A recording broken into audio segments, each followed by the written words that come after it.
Bang, we're off. We're up and running. Hi. Good morning, family. Good Good morning. morning. And good morning, sis. I can't lie to them. Okay, good afternoon. Is it, you know Is- what? What time are you oh, on? you're right. It's still this side of noon. We're It's good. Okay, morning. good morning. Good morning. We're going to do a shameless plug right now before we get into this next lesson. Mhm. We think that you would benefit from receiving our newsletters that we're sending out They're monthly. monthly newsletters, yeah. Yeah. Mhm. So these newsletters will let you know if we're going to be holding any online events, any new total transformation courses that are starting up. We're always trying to offer new ones that match different time zones and different global locations to cater to everybody. And gosh, there's been some beautiful sharings. Testimonies of literal healings are in our newsletters. So to stay on top of what we're doing, and it's constantly uh, changing and molding, and new offerings are coming constantly. So, anyway, that link is going to be just below this video in the description box, or the show more in the notes there for you. So, we strong. All you got to do is go and give us your email address, and we'll start sending you those automatically. And we're only saying this because we truly do think that there's so many beautiful free resources that will encourage and support you in your awakening journey, and that's what we're invested in. Yeah, yeah, it's too damn hard to do alone. Yeah. Take it from me, personal experience. We need other like-minded companions that are going to be able to shine the light into our mind when we're feeling like shit, you know, and lift us up, back up, take us vertical instead of horizontal. And yeah, yeah. So come and join us. Thank you. Okay, so where are we up to now? Do we do a little song and dance between the commercial and the show? Yeah, well, that's coming soon. All right. This is a doozy. This is a good one. Lesson 132. They're all good. I loose I loose the world from all I thought it was. Mm. What keeps the world in chains but your beliefs? And what can save the world except your self, holy self? Holy self. Belief is powerful indeed. The thoughts you hold are mighty, and illusions are as strong in their effects as is the truth. A madman thinks the world he sees is real and does not doubt it, nor can he be swayed by questioning his thoughts' effects. It is but when their source is raised to question that the hope of freedom comes to him at last. So what he's saying here, sis, is that it's when we question the source That's of it. all these devastating effects in the world, That's uh, right. which is in our mind, right? That's right. Okay. Yeah. Come back to the mind that's the source of everything that we're seeing and experiencing. Then now you've got the solution is nigh, it's at hand. Mhm. Yet is salvation easily achieved, for anyone is free to change his mind, and all his thoughts change with it. Mhm. Now the source of thought has shifted, for to change your mind means you have changed the source of all ideas you think or ever thought or yet will think. You free the past from what you thought before. You free the future from all ancient thoughts of seeking what you do not want to find. The present now remains the only time. Here in the present is the world set free. For as you let the past be lifted and release the future from your ancient fears, you find escape and give it to the world. You have enslaved the world with all your fears, your doubts and miseries, your pain and tears, and all your sorrows press upon it and keep it a prisoner to your beliefs. Death strikes it everywhere because you hold the bitter thought of death within your mind. Okay. And we do that by, idolizing the things in the gap, right? He says, because you hold the bitter thoughts of death within your mind.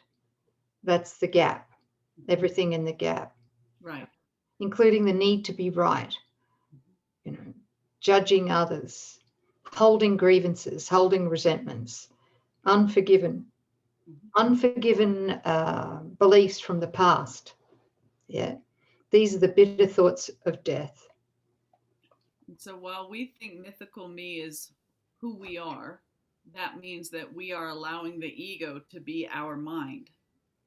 And that ego is going to be projecting just fear and guilt, and countless, infinite, innumerable images, which are all false. And we're going to be lost. This madman that he's referring to looks out and he thinks the world is really real. And he's going to go into that insane world and try to fight it and defend himself and protect himself and gain and amass things, right? We need to come all the way back and recognize that there's a choice here. There's another mind, the only mind, the mind of God that we can choose. But while we're thinking with the ego, death strikes us everywhere because death is the core belief system within that ego thought mind, that thought system, right? Yes. Okay. It's a central dream. That's it. Death is a central dream from which all illusions stem. Yes. Yeah. Good. Okay. So the world in itself is the world is nothing in itself. Your mind must give it meaning, and what you behold upon it are your wishes, acted out so you can look on them and think them real. Perhaps you think you did not make the world, but came unwillingly to what was made already, hardly waiting for your thoughts to give it meaning. Yet in truth, you found exactly what you looked for when you came. That was that wish for separation. What would it be like to be apart from God, from the sonship? Yeah. Yep. There is no world apart from what you wish. There is no world apart from what you wish. And herein lies your ultimate release. Change but your mind on what you want to see, and all the world must change accordingly. Ideas leave not their source. That means ideas, remember that the world is in our mind. The body is in our mind, not the other way around, right? Yes. So it's an idea. The body's an idea in our mind. The world is an idea in our mind. That's why each of us seem to see the world differently at different times. Yeah. We see the world through what we want to see in the world. Yeah. And while we're seeing the world through the ego filter, we're going to, and this will be unconscious until it's not, we're going to see always what we want, what the ego wants us to see, until we undo that. Yeah. So ideas leave not their source. So what we see out there in the body and the world, in the past, what we see never leaves its source, which is our mind. Yeah. Go on, sis. That's perfect. This central theme, that ideas leave not their source, is often stated in the text and must be borne in mind if you would understand the lesson for today. It is not pride which tells you that you made the world you see and that it changes as you change your mind. Sis, can I just stop you there? I should have stopped before, Sure. but I want to support. I want to really support a point here, only because honestly, I really didn't get it. The first few years of studying the course, the text, the manual for teachers, and doing the lessons. God knows how many times I did the lessons. I still didn't get it. But I loosed the world from all I thought it was, lesson 132. The part that I'm thinking that others are going to have this difficulty or resistance. Okay. So he says here, what you behold upon it. This is in paragraph 4 about the world. What you behold upon it are your wishes acted out so you can look on them and think them real.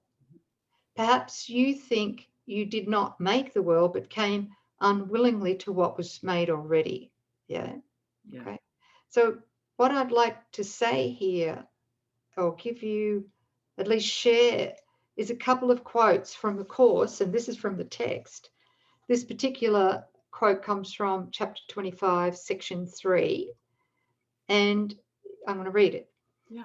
To the extent to which you value guilt, which is unconscious self-attack, right? To that extent, you will perceive a world in which attack is justified. To the extent to which you recognize that guilt is meaningless, which is where we come once we practice forgiveness, to that extent, you will perceive attack cannot be justified. This is in accord with perception's fundamental law. This is the fundamental law of perception. Yeah.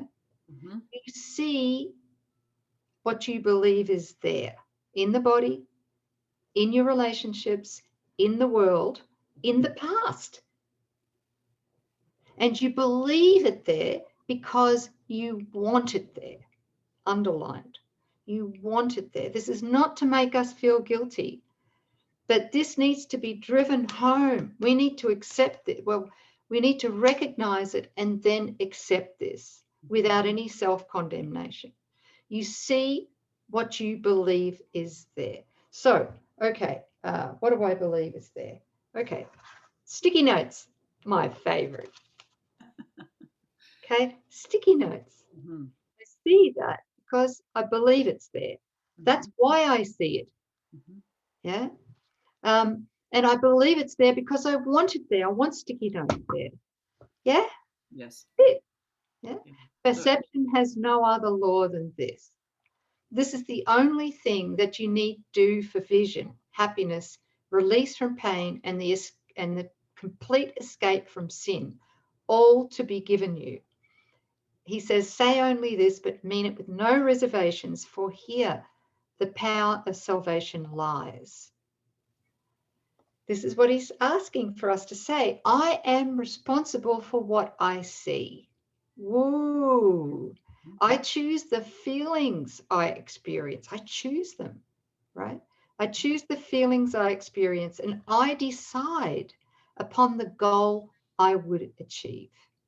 And everything that seems to happen to me, I ask for and receive as I have asked. Wow. That's just simply amazing. That last bit was from chapter 21, section 3. You can really stop the ego in somebody's thought. You know, everybody's got a story. Everybody wants to tell their problems, and you can let them run with the problem and describe it, blah, blah, blah, blah, blah. And then they pause, and it's like, I wonder why you would choose that. Wow. I just put it back and just say, yes, okay, wow, that's a dramatic story. And, you know, what is it in that you wanted? How does that serve the mythical me? That's a very powerful question. Why are you bringing this to your experience? Because that's taking accountability, and it's not to be cruel. It's to start putting the mind back into a solution oriented direction as opposed to going down a rabbit hole. How is this serving mythical me? And do you want this anymore? Because you do have the option to make another choice. Beautiful. Losing the world from all you thought it was. That's a great question, sis. Yeah, because, you know, when I was asleep in the dream for decades there, I was very much attached to being a drama queen. and a victim. You know, there was a strong identity in all of that because it gave me the attention that I needed, that the ego needed. Yeah. And it allowed me to offload all of my self-loathing onto others, self-attack, etc. Yeah. And during that time, of course, the backlash, which I wasn't conscious of, was terrible physical pain. Yeah. And I didn't make the connection at the time. No, we don't. Well, we don't at that time, but yeah, I think that's true for everybody. Thank you. No, thank you. This it is not pride. Sorry, I'm backing up one. It is not pride which tells you that you made the world you see and that it changes as you change your mind. But it is pride that argues you have come into a world quite separate from yourself, impervious to what you think, and quite apart from what you chance to think it is. There's the victim, right? That's it. Yep. There is no world. That's Jesus with an exclamation point. Yeah, I've got it highlighted in bright turquoise here. Yeah. There is no world. Yeah, exclamation mark. He doesn't use the exclamation mark very often. Right. When he does, you know, oh, he really, really is trying to drive it home. Yeah. It's kind of like, wake up. Okay. Yeah. This is the central thought the Course attempts to teach. There is no world. Can we stop there? That's a big statement to make. Yes. All right. Because he says here, next sentence, not everyone's ready to accept it. Got to laugh, right? Okay. So there is no world. Why is there no world? God did not cause it. Okay. So God didn't cause it. If God didn't cause the world, can it be real? No. Not if there's only one creator.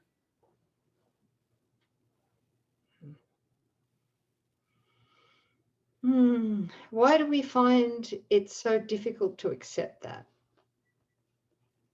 Because there's some substitute idol that we cherish, probably the body, could be a special relationship, could be a job title or a fat bank account, that we really do believe still brings us something that we want. And I think I mentioned this before, it's not until you have the contrast of something far greater will you be willing to accept that maybe I've got this wrong. Maybe this doesn't really satisfy me or fulfill me. Or maybe this really isn't love because all of a sudden I experienced a love that was far greater that I'd forgotten about. So while we're still thinking that there's something, some payoff, we're not ready. Not everyone is ready to accept it, and each one must go as far as he can let himself be led along the road to truth. It's almost like we come kicking and screaming with our heels in, dug in, you know, and just how far will we let ourselves be healed? I know all about that one. Yeah. I'm sorry. So Say more. You off. What else? Was there more that you wanted to say about that? No, my thing now is I ask myself, what is it that I want more than God?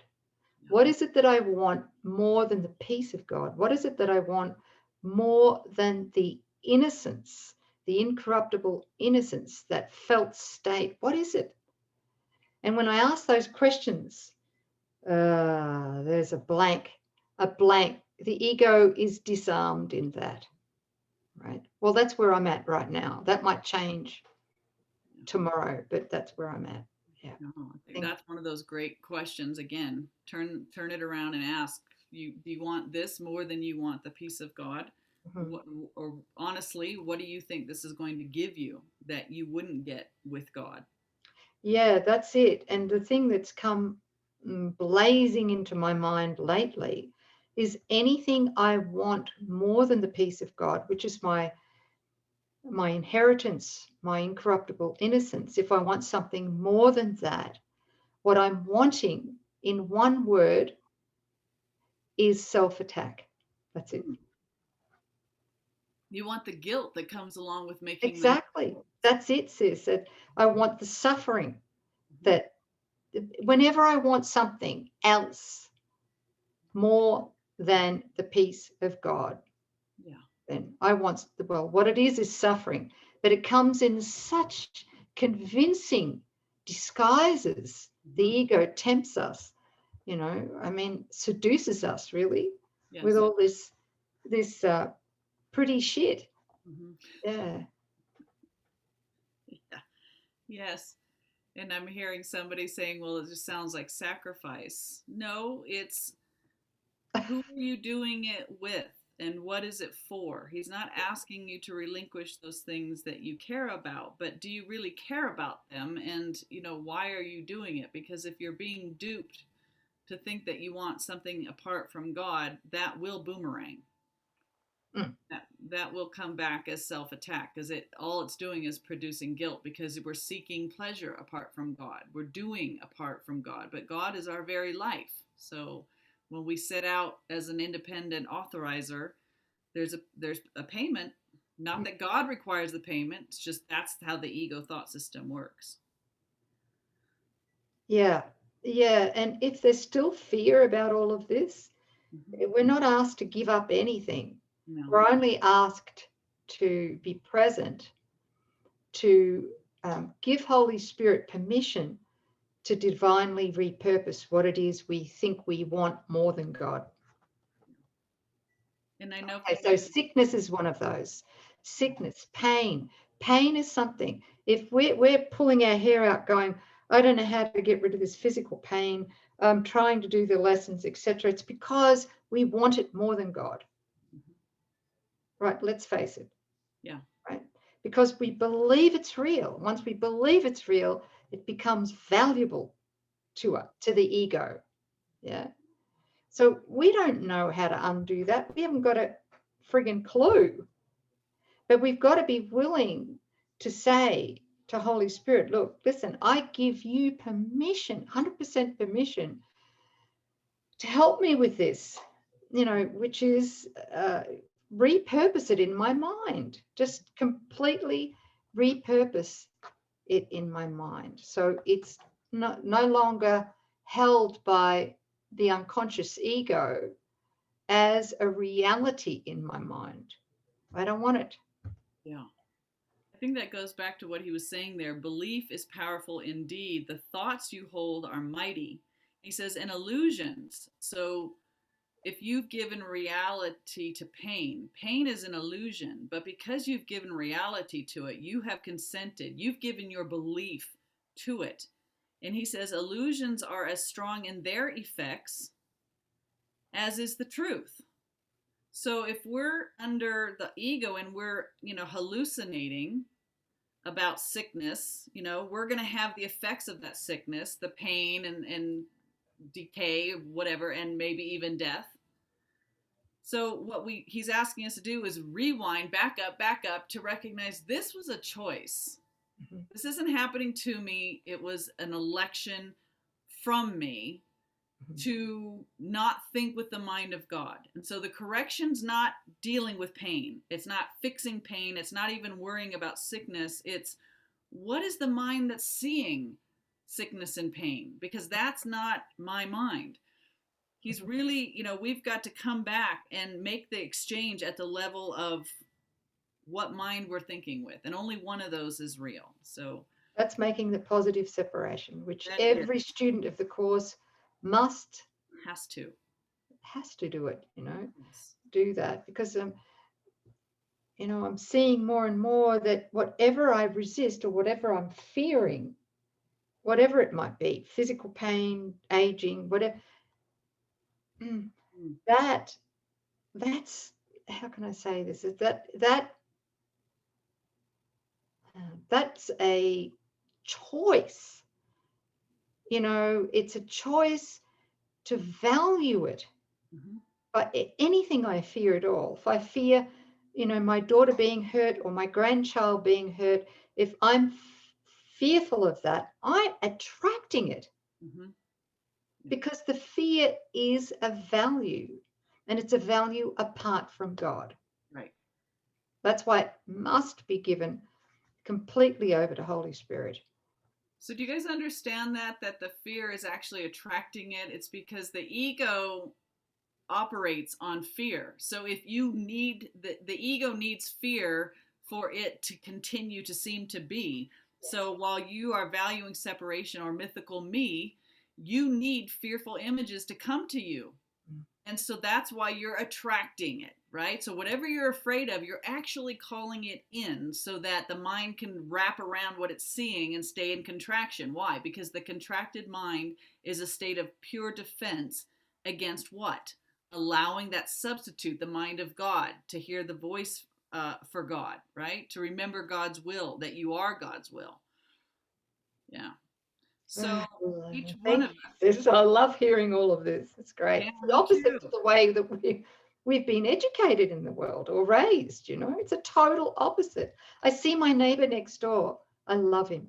But he's not into any of this. I see him, well, we see him every morning go and retrieve a newspaper. Mm-hmm. And then once a month or so, he'll speak to my partner, Daniel, about all the ills of the world, all of the, and how fearful it is. Yes. Yes. And it's just like a drug, really, isn't it? It is a drug, but you can feel it. Notice how you feel before you pick up your phone and check the news, and then afterwards, and just be curious. Like, wow, I can feel my mind contorting, contracting, going in, picking a side, being defensive, feeling unfairly treated. Right? Though that's what the ego wants for us. It has nothing to do with that story. That story is going to change. It'll be different tomorrow, next week, 6 months, 20 years from now. The story will be different, but the intent, the purpose of it is exactly the same. History is just repeating itself. You'll never hear anything novel, nothing real in the news. Put it down. Pure, raw fear mongering. That's it. Yeah, it's just all to perpetuate the ego thought system and to what's the word, reject God. Yes. Yeah. This is fun. Oh, guys, this is good. Sorry. Nouk and I could just do this all day. Hang on, I'll come back. Here we go. Paragraph 6 in the COA. Okay. Not everybody is ready to accept this, right? And each one must go as far as he can let himself be led along the road to truth. Holy Spirit's gentle, meet you right where you are. He will return and go still farther, or perhaps step back a while and then return again. But healing is the gift of those who are prepared to learn there is no world and can accept the lesson now. Their readiness will bring the lesson to them in some form which they can understand and recognize. That's another thing. You're not going to miss it. Holy Spirit speaks to us in a way that we understand and recognize. Some see it suddenly on point of death and rise to teach it. Others find it in experience that is not of this world, which shows them that the world does not exist because what they behold must be the truth, and yet it clearly contradicts the world. Okay, I will give an example of that as holy relationship. Oh, yeah. Okay, that is where the ego's world can't survive holy relationship, especially as we advance more in holy relationship. Yes. It just can't survive. It's just the more love that comes in, the less we're able to see fear, because of course it doesn't exist, right? That's right. And he just said, some see it suddenly on point of death and rise to teach it. I'd like to just share an example of that. There's somebody in the world today that is a perfect example of rising at the point of death. She was 30 hours in a coma, had stage 4 cancer. I was going to say stage 5. Well, yeah, technically, I guess, yeah. Right, and she was dying in hospital, and there was nothing that was going to bring her back as far as the medical personnel were seeing it. And she did. And her name is Anita Moyani. And she wrote a book, Dying to Be Me, where she wrote about her experience of coming back. And she's one of those, she's not Course in Miracles, but she's still helping a lot of people to see the truth, which is wonderful. Yeah, and her message is one of self-love and the importance of that. And that cancer really is the result of the self-hatred of the false self. Yeah. So it's good. Yes, so many people, or people have a flash of insight, or they're, just some dropping of the veil, and it shifts you because wow, that's the truth. And then that what you're looking at is the imposter. So, and once you see that, you can't unsee it or unknow it. All right, back to paragraph 8. And some will find it in this course and in the exercises that we do today. Today's idea is true because the world does not exist. And if it is indeed your own imagining, then you can loose it from all the things you ever thought it was by merely changing all the thoughts that gave it these appearances. The sick are healed as you let go all thoughts of sickness, and the dead arise when you let thoughts of life replace all thoughts you ever held of death. Can I just make a point, sis, on this one? This is not metaphor, guys. No. This is Jesus speaking literally. He did say when he was in a body here in the dream, he did say that we would do as he did and more. Yeah. Right? Yes. It's hard to imagine from the contracted, limited ego, mythical me, that we would even begin to match what he did while he was here. Well, we're going to do a lot more. So that's pretty darn good, huh? Right. Well, the healed mind projects a healed world, so it's not so hard. It's like he just says, stop working out at the level of form, but come back and change the thoughts in your mind. Exchange false beliefs for the truth. And you will see the sick heal and the dead rise. That's right. We don't do that. Holy Spirit does that through us as the miracle.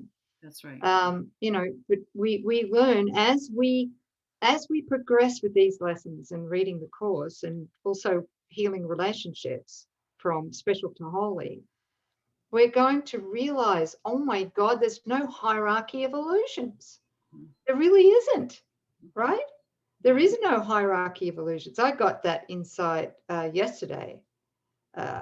I saw it.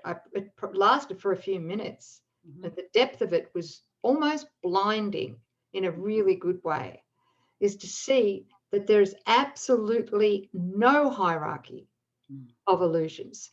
There's not one thing in this dream that's any more real than anything else.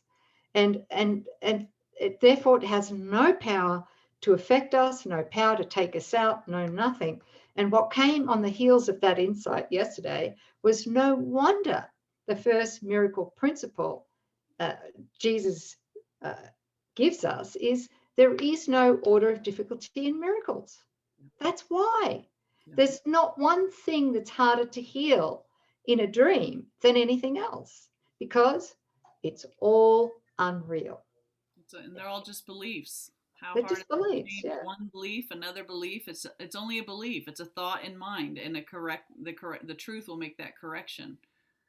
Only our insistence that one is greater than the other seems to give that credibility, but you can withdraw it today. Loose the world from all you thought it was. It's just a belief. Thank you. Thank you. A lesson earlier repeated once must now be stressed again, for it contains the firm foundation for today's idea. Love it. You are as God created you. There is no place where you can suffer, and no time that can bring change to your eternal state. I'd add of sinlessness, of innocence, right? Yeah. eternal state. How can a world of time and place exist if you remain as God created you? Eternal, spiritual. What is the lesson for today except another way of saying that to know yourself is the salvation of the world? To free the world from every kind of pain is but to change your mind about yourself. Wow. Yeah, who are you? What are you? There is no world apart from your ideas, because ideas leave not their source, and you maintain the world within your mind in thought. The whole world is in our mind.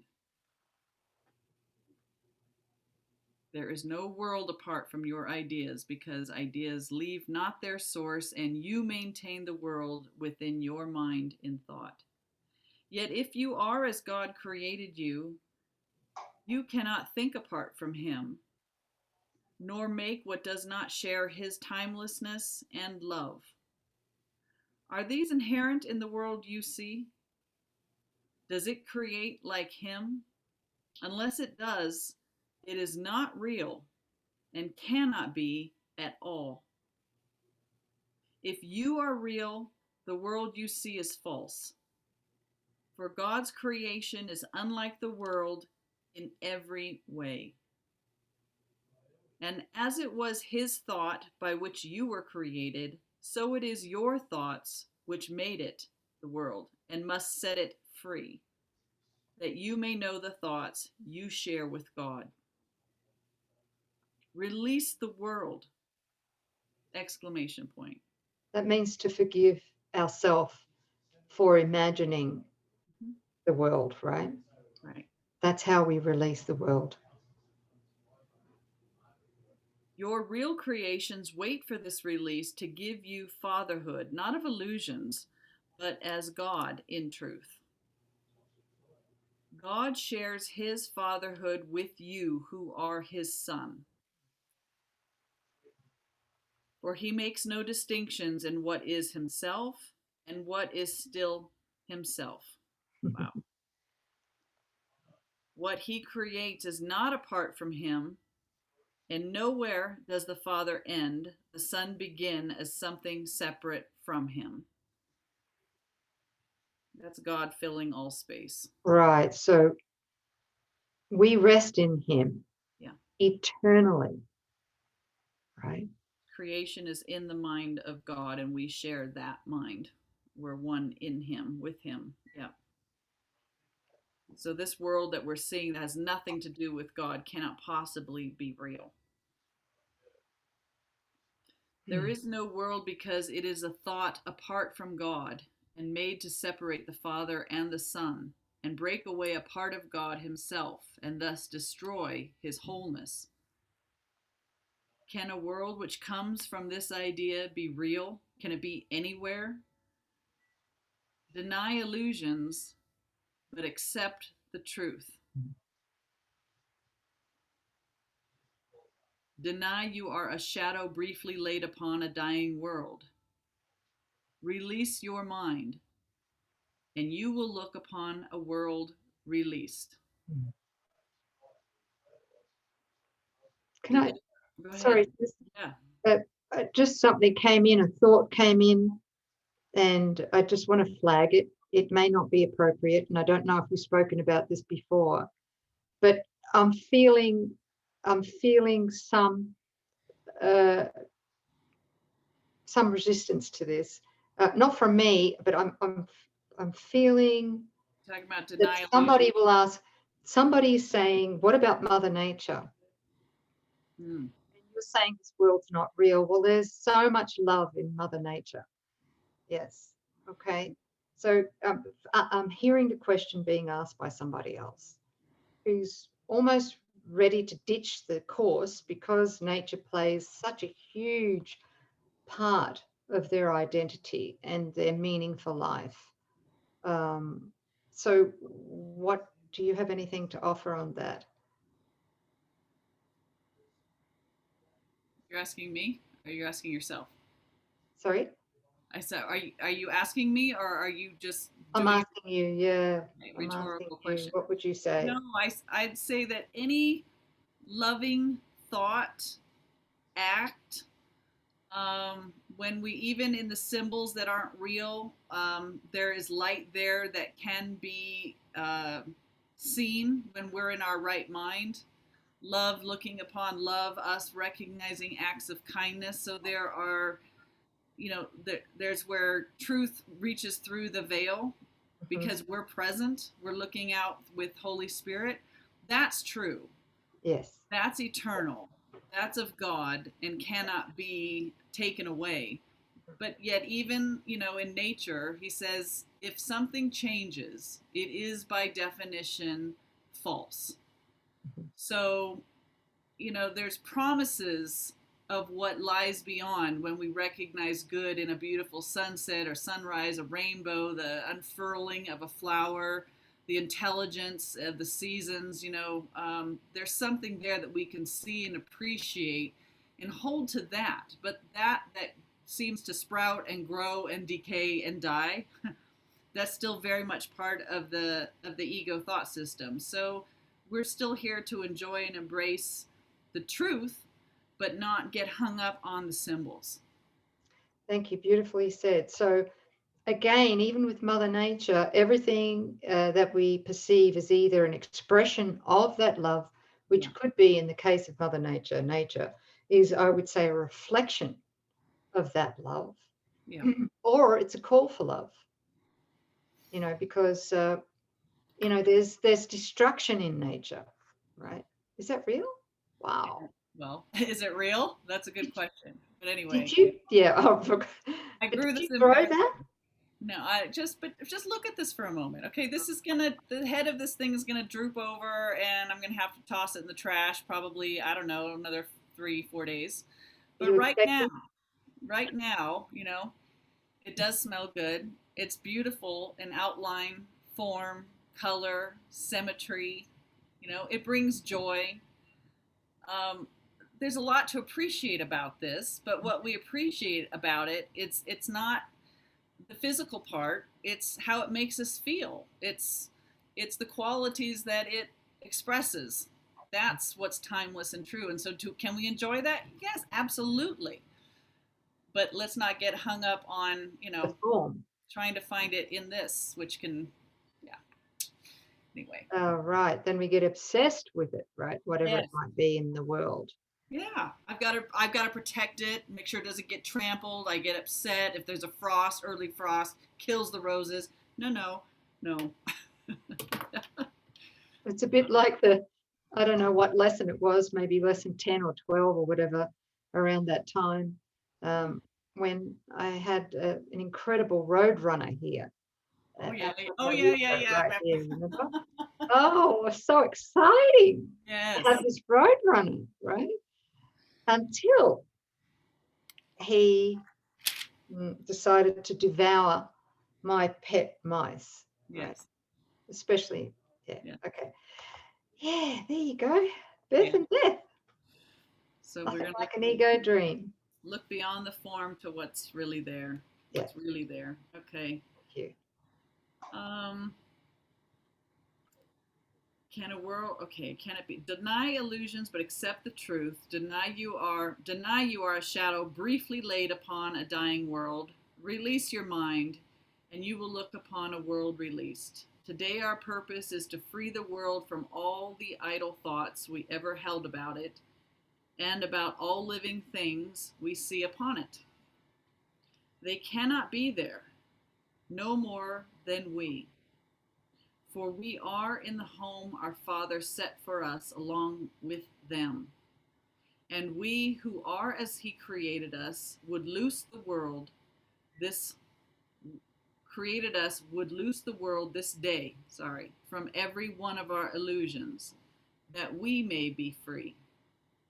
Begin the 15-minute periods in which we practice twice a day with this: I, who remain as God created me, would loose the world from all I thought it was.